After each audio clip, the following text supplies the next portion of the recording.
Welcome to Standard Chartered Money Insights, a podcast series by Standard Chartered Bank that brings you market views and insights on the go.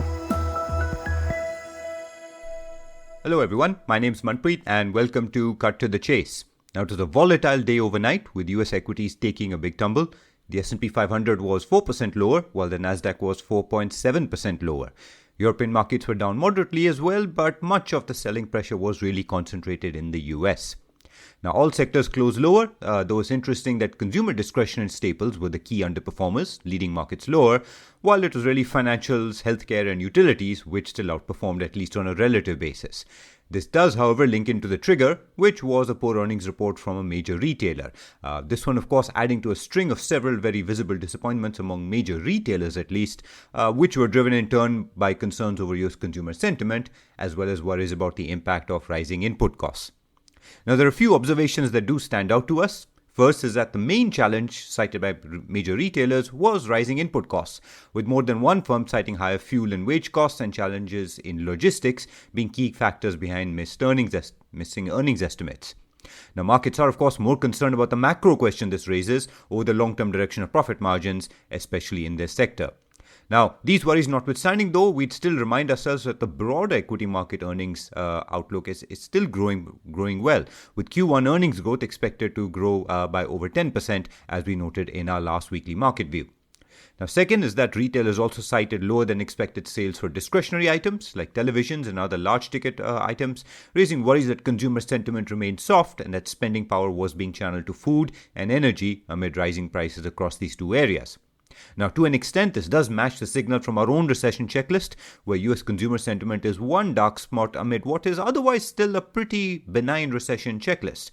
This is why we are biased towards not being overly concerned, especially in the context of fairly strong overall market earnings growth.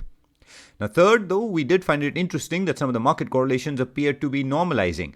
It's something we pointed out a few days ago as well, but what this meant is that while equities fell, bond yields also fell, or in other words, bond prices went up. And gold also stabilized. So in our view, this is a positive because it means investors can once again start to use diversification as a tool to soften the blow from short-term equity market volatility.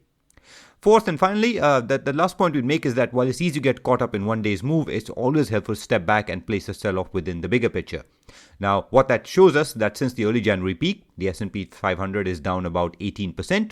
Still within the 10 to 19% pullback range we witnessed 6 times in the 2008 to 2020 bull market. Now, it's felt worse than that because of high volatility in both directions actually in recent days, as well as the correlated fall across asset classes for much of 2022. But the headline so far still consistent with prior pullbacks.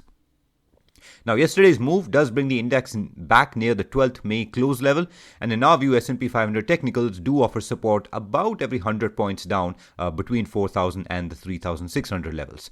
Now, a lack of new bad news could help with the bottoming process, given recent indications are that the Fed is not pushing market policy tightening expectations further, but a firmer turn in technicals is most probably needed for that bottoming process to really occur a bit more clearly.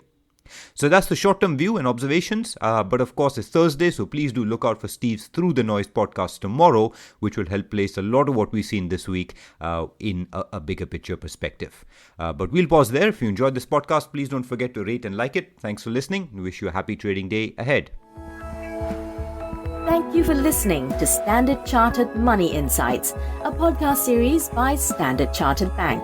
For more details on the latest market insights, subscribe to Standard Chartered Money Insights.